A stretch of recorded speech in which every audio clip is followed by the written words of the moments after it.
tugas saya dari matkul filsafat ilmu dan logika. Tadi, mari bahas ukuran kebenaran. Berpikir merupakan suatu kegiatan untuk menemukan pengetahuan yang benar.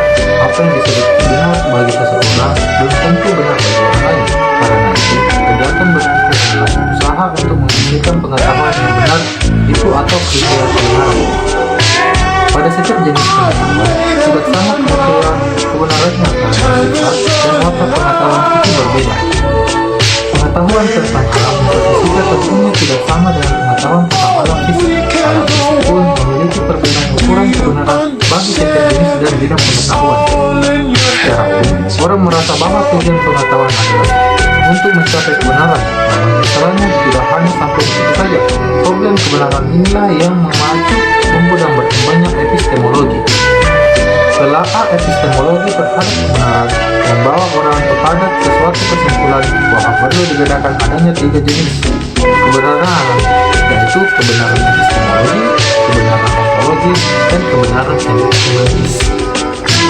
Kebenaran epistemologi adalah kebenaran yang berhubungan dengan pengetahuan manusia. Kebenaran dalam arti ontologis adalah kebenaran sebagai sifat yang diadakan. Kebenaran dalam arti semantis adalah kebenaran yang terdapat serta melekat dalam tutur kata dan bahasa. Namun, dalam pembahasan ini dibahas kebenaran epistemologi karena kebenaran yang lainnya secara inheren akan masuk dalam kategori kebenaran epistemologi. Teori yang menjelaskan kebenaran epistemologi adalah sebagai berikut. 1. Teori korespondesi. Menurut teori ini, kebenaran atau keberadaan benar itu apabila ada kesesuaian atau korespondensi antara arti yang dimaksud oleh suatu pernyataan atau pendapat dengan maksud yang dituju oleh pernyataan atau pendapat tersebut.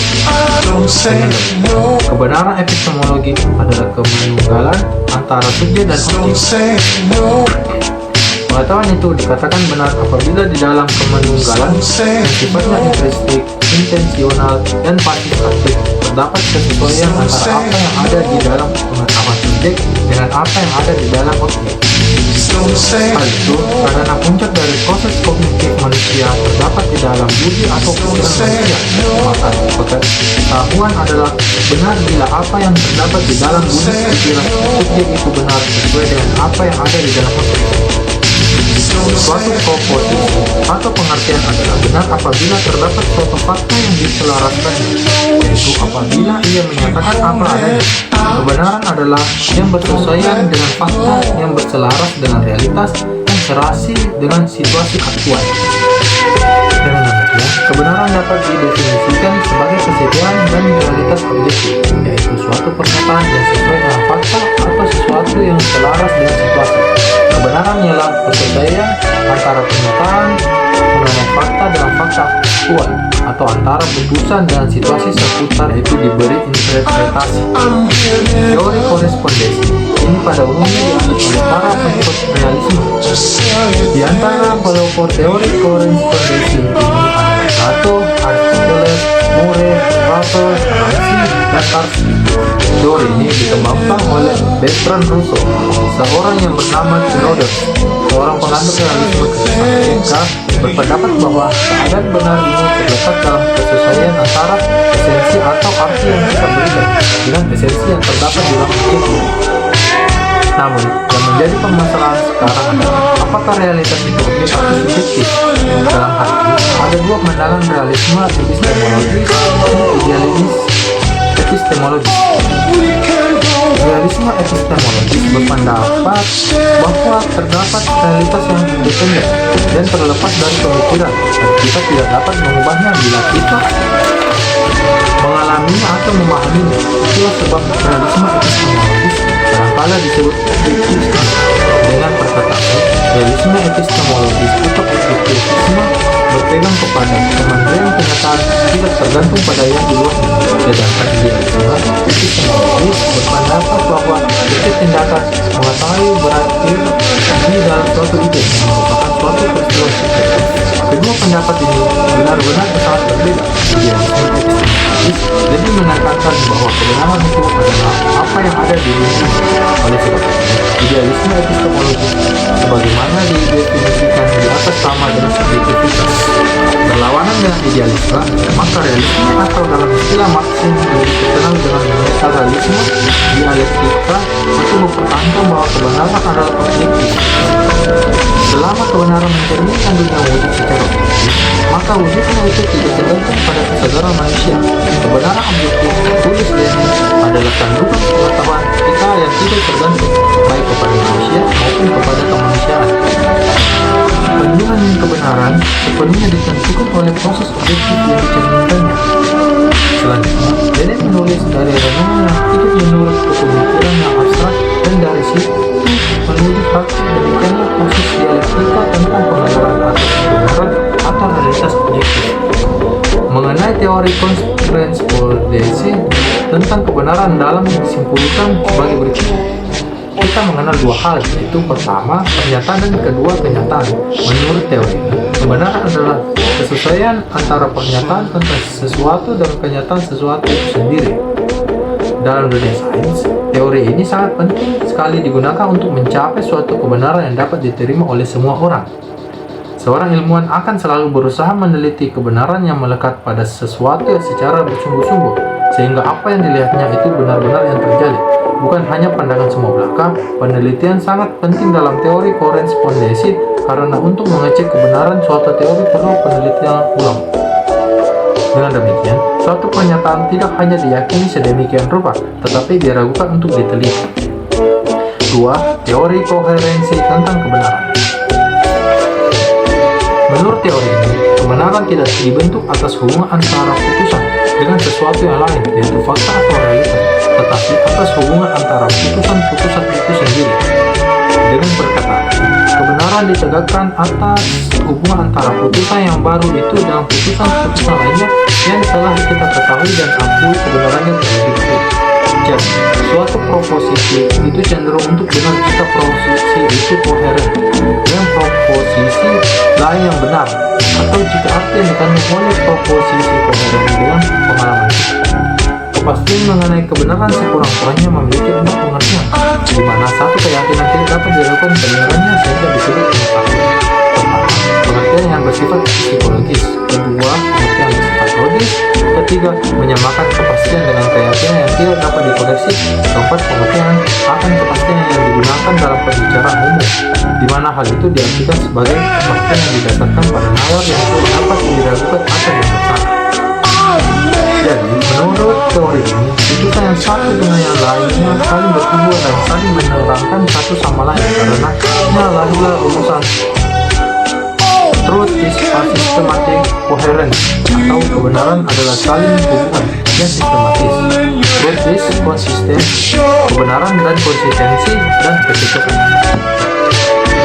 Apabila teori korespondensi dianut oleh penganut realisme dan materialisme, teori konsistensi atau koherensi ini berkembang pada abad ke-19 di bawah pengaruh Hegel dan diikuti oleh pengikut mazhab idealisme seperti filsuf Britania F.M. Bradley. Idealisme epistemologi berpandangan bahwa objek pengetahuan atau kualitas yang kita serap dengan indera kita itu tidaklah berwujud terlepas dari kesadaran tentang objek tersebut.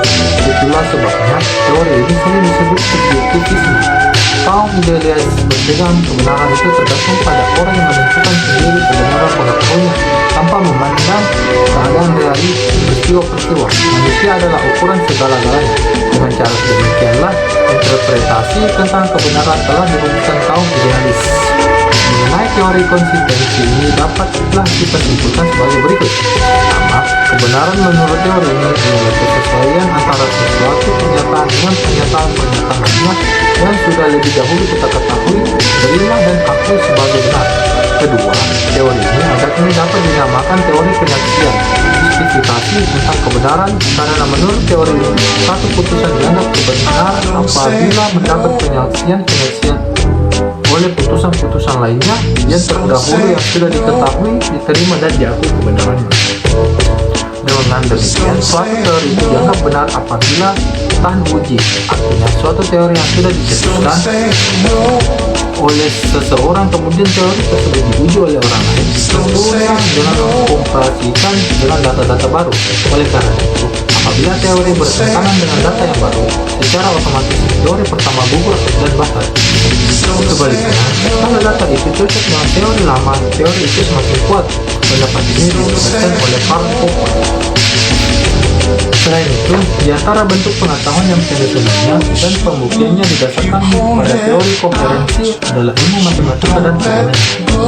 Matematika disusun pada beberapa dasar pernyataan yang dianggap benar, yaitu aksioma.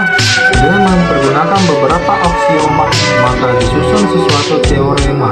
Di atas teorema dikembangkan kaidah-kaidah matematika yang secara keseluruhan merupakan suatu sistem yang konsisten. Jadi, ukuran kebenaran pada teori koherensinya adalah konsistensi dan presisi. 2. Teori pragmatisme tentang kebenaran. Pragmatisme berasal dari bahasa Yunani pragma, artinya yang dikerjakan yang dilakukan perbuatan tindakan sebutan bagi filsafat yang dikembangkan oleh William James di Amerika Serikat. Menurut filsafat, benar tidak suatu ucapan, dalil, atau teori semata-mata bergantung kepada asas manfaat. Sesuatu dianggap benar jika mendatangkan manfaat dan akan dikatakan salah jika tidak mendatangkan manfaat. Bila pragmatisme ini sendiri diangkat pada tahun 1865 oleh Charles S. Peirce. Doktrin pragmatisme ini diangkat dalam sebuah makalah yang dimunculkan pada tahun 1878 dengan tema Ultimate Obvious yang kemudian dikembangkan oleh beberapa ahli filsafat Amerika.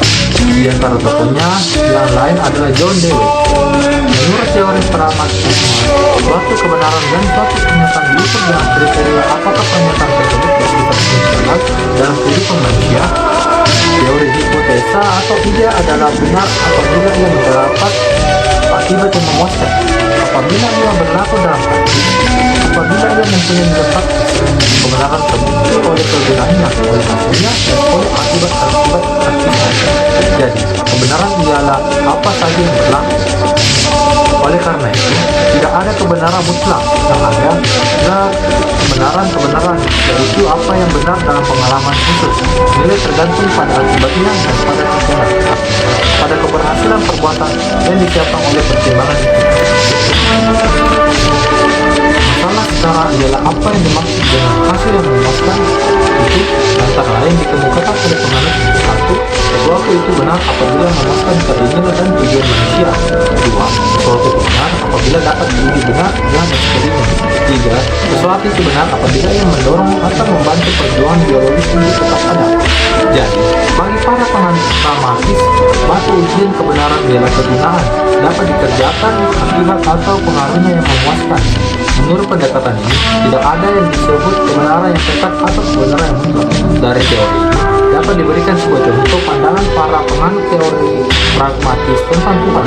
Bagaimana pragmatisme suatu agama itu bukan benar karena Tuhan yang disembah oleh penganut agama itu sungguh-sungguh ada, tetapi agama itu dianggap benar karena pengaruhnya yang positif atas kehidupan manusia. Berkat kepercayaan orang akan Tuhan, maka kehidupan masyarakat berlaku secara tertib dan jiwanya semakin tenang. Kemudian, dalam dunia sains, suatu ilmu itu bermanfaat apa tidak bagi kehidupan sehari-hari manusia. Ilmu botani benar bagi para petani karena mendapatkan manfaat, tetapi belum tentu bagi pedagang karena dia tidak perlu ilmu botani. Yang diperlukannya adalah matematika. Ilmu perbintangan itu bermanfaat bagi para nelayan karena dapat memberi petunjuk arah dan keadaan cuaca pada saat dia sedang mengarungi lautan luas. 3. Agama sebagai teori kebenaran. Agama dengan karakteristiknya sendiri memberikan jawaban atas segala persoalan asasi yang dipertanyakan manusia, baik tentang alam, manusia, maupun tentang Tuhan. Kalau ketiga teori kebenaran sebelumnya lebih mengedepankan akal, budi, rasio, dan reason manusia, dalam agama yang dikedepankan adalah wahyu yang bersumber dari Tuhan. Kebenaran dalam mencapai ilmu pengetahuan yang benar dengan berpikir setelah melakukan penyelidikan, pengalaman, dan percobaan sebagai trial and error. Sedangkan manusia mencari dan menentukan kebenaran sesuatu dalam agama dengan jalan mempertanyakan atau mencari jawaban tentang bagaimana masalah asasi dari akal kepada kitab suci. Demikian, suatu hal itu dianggap benar apabila sesuai dengan ajaran agama atau wahyu sebagai penentu kebenaran mutlak. Oleh karena itu, sangat wajar ketika Imam Al-Ghazali merasa tidak puas dengan penemuan akalnya dalam mencari suatu kebenaran. Akhirnya, Al-Ghazali sampai pada kebenaran yang kemudian dalam tasawuf, setelah dia mengalami proses yang amat panjang dan berbelit-belit, tasawuflah yang menghilangkan keraguan-keraguan tentang segala sesuatu. Kebenaran menurut kalam inilah yang dianggap oleh kaum Sufi sebagai kebenaran, yaitu kebenaran yang sudah tidak dapat diganggu gugat. Namun Al-Ghazali tetap merasa kesulitan menentukan kriteria kebenaran. Kebenaran yang didapatnya adalah kebenaran subjektif atau intersubjektif. D. Klasifikasi dan hierarki ilmu. Para filsuf Muslim membedakan ilmu kepada ilmu yang berguna dan yang tak berguna. Kategori ilmu yang berguna mereka memasukkan ilmu duniawi seperti kedokteran, fisika, kimia, geografi, logika, kimia bersama disiplin-disiplin yang khusus mengenai ilmu keagamaan. Ilmu sihir, alkemi, dan numerologi dimasukkan ke dalam golongan cabang-cabang ilmu yang tidak berguna. Klasifikasi ini memberikan makna implisit menolak adanya sekularisme karena wawasan yang kudus tidak menghalang-halangi orang untuk menekuni ilmu-ilmu pengetahuan duniawi secara teoretis dan praktis. Secara umum, ada 3 basis yang sangat mendasar dalam menyusun secara hierarkis ilmu-ilmu metodologis, ontologis, dan etis. Hampir ketiga kriteria ini dapat dipakai dan diterima oleh para ilmuwan Muslim sesudahnya membuat klasifikasi ini. Al-Farabi membuat klasifikasi ilmu secara filosofis ke dalam beberapa wilayah seperti ilmu matematis, ilmu alam, metafisika, ilmu politik dan praktis, jurisprudensi, dan teologi dialektis. Beliau memberi perincian ilmu-ilmu filosofis yakni matematika, ilmu alam, metafisika, dan ilmu politik. Sedangkan Al-Ghazali secara filosofis membagi ilmu ke dalam ilmu syariah dan ilmu akliyah. Oleh Al-Ghazali, ilmu yang terakhir ini disebut juga sebagai ilmu zahir syariah. Begitu juga Qutb al-Adin membedakan jenis ilmu menjadi ulum hikmi dan ulum gair hikmi. Ilmu non-fisiologis menurutnya dipandang sinonim dengan ilmu religius karena dia menganggap ilmu itu berkembang dalam suatu peradaban yang memiliki syariah. Pemakaian istilah gair oleh Al-Ghazali dan Qutb al-Adin untuk ilmu intelektual berarti bagi keduanya ilmu syariah lebih utama dan lebih berperan sebagai basis untuk menamai setiap ilmu lain. Dr. Muhammad Al-Bahi membagi ilmu dari segi sumbernya terbagi menjadi 2. Pertama, ilmu yang bersumber dari Tuhan, kedua, ilmu yang bersumber dari manusia. Al-Jurjani membagi ilmu menjadi 2 jenis, yaitu pertama, ilmu kadim, dan kedua, ilmu hadis. Ilmu kadim adalah ilmu Allah yang jelas sangat berbeda dari ilmu hadis yang dimiliki manusia sebagai hambanya. Namun, di sini penulis menganggap perlu mengemukakan klasifikasi Al-Ghazali karena Al-Ghazali lah sebagai peletak dasar filosofis pertama kali teori iluminasionis dalam arti pengetahuan yang datang dari Tuhan melalui pencerahan dan penyinaran. Dan dia berpendapat bahwa pengetahuan intuisi makrifah yang datang dari Allah langsung kepada seseorang adalah pengetahuan yang paling benar. Klasifikasi Al-Ghazali tentang ilmu syariah dan ilmu al-ilm. 1. Ilmu syariah, ilmu tentang prinsip dasar. Yang pertama, ilmu tentang keesaan Tuhan. 2. Ilmu tentang kenabian, ilmu tentang akhirat atau psikologis, ilmu tentang sumber pengetahuan religius yaitu Al-Quran dan Al-Sunnah. Ilmu pengantar, ilmu pelengkap terdiri dari Quran, ilmu riwayat Al-Hadis, ilmu khusus fiqh, dan biografi para tokoh. 2. Ilmu tentang cabang-cabang, ilmu tentang kewajiban manusia kepada Tuhan, ilmu tentang kewajiban manusia kepada masyarakat, ilmu tentang transaksi termasuk insya, ilmu tentang kewajiban kontraktual, ilmu tentang kewajiban manusia kepada jiwanya sendiri.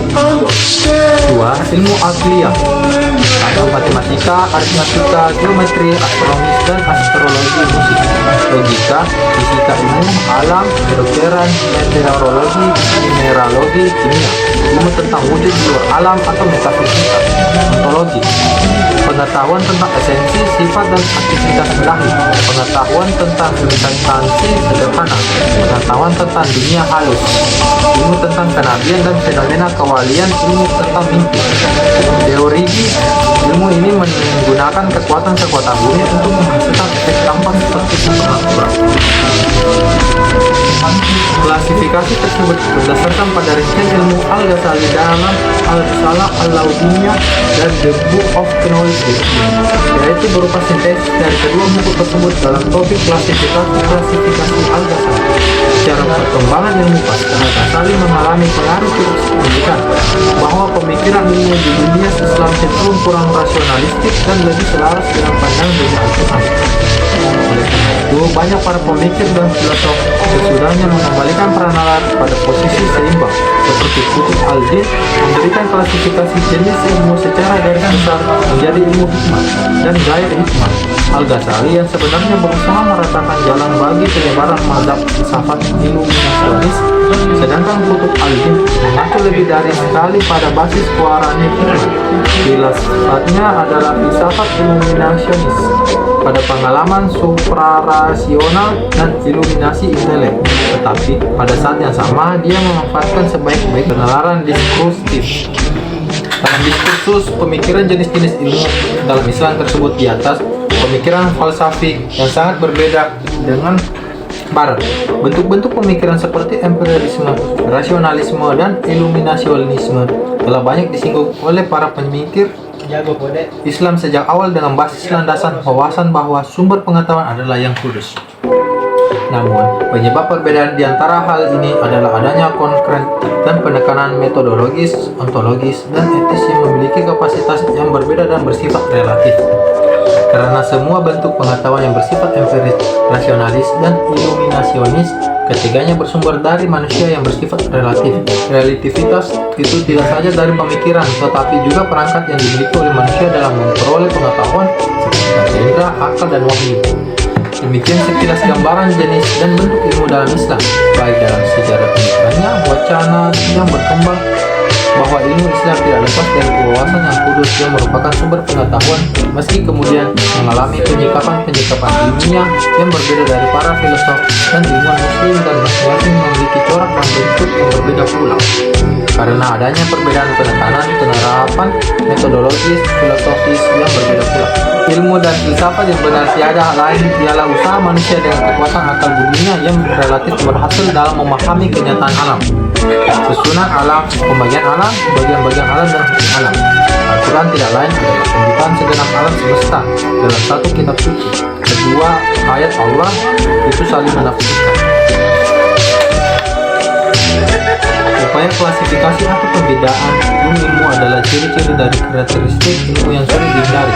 Suatu ilmu akan berhenti di suatu tempat tapi akan berkembang di tempat lain. Dinamika ini terus berjalan seiring perkembangan ilmu itu sendiri dan terus mengarah pada tataran praktis berupa kemajuan sains dan teknologi. Begitupun ilmu-ilmu yang berkembang di dunia Islam. Secara umum, ilmu-ilmu yang berkembang dalam sejarah Islam meliputi ilmu Al-Quran, hadis, tafsir, bahasa Arab, ilmu kalam atau teologi, fikih syah atau hukum tata negara, peradilan, tasawuf, tarekat, akhlak, sejarah politik, dakwah Islam, sains Islam, pendidikan Islam, peradaban Islam, perbandingan agama, kebudayaan Islam, pembaharuan dan pemurnian dalam Islam, studi wilayah Islam, dan studi bahasa-bahasa dan sastra-sastra Islam. Ilmu itu kemudian berlanjut berkembang dan memiliki cabang-cabang sendiri.